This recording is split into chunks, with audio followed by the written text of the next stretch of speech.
এটাই সেই স্থলপদ্ম গাছ যেটা আমি ডাল থেকে চারা তৈরি করার প্রথম টিউটোরিয়াল তোমাদেরকে দিয়েছিলাম। আর এত সুন্দর পাতা বেরিয়ে গেছে না, আর কিছুদিনের মধ্যেই ওটাকে মাটিতে বসিয়ে দিতে হবে। আর জিনিয়া ফুলগুলো তো আর বলবোই না, কারণ এত সুন্দর দেখতে যে মন সত্যিই কেড়ে নেয়। আর এই যে আমার বাকি পিঙ্কের জিনিয়াগুলো, আর দেখো, আর এটা আমার রজনীগন্ধা স্টিক উঠেছে, আর কুঁড়িও এসে গেছে, কদিনের মধ্যেই ফুলটা ফুটে যাবে, সেটা আমি তোমাদের সঙ্গে শেয়ার করব।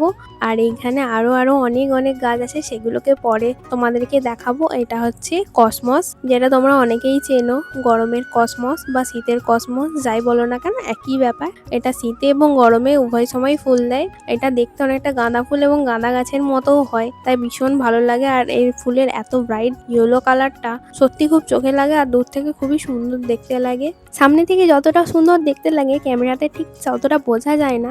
তোমরাও জানো, আমিও জানি, কারণ যারা তোমরা বাগান করো বা যাদের ফুল গাছ রয়েছে তারা ভালো মতোই জানবে। এটা হচ্ছে আরও একটা কসমস, যেটা আমি ডগ কেটে দেওয়ার জন্য এতটা ঝাঁকড়া হয়েছে।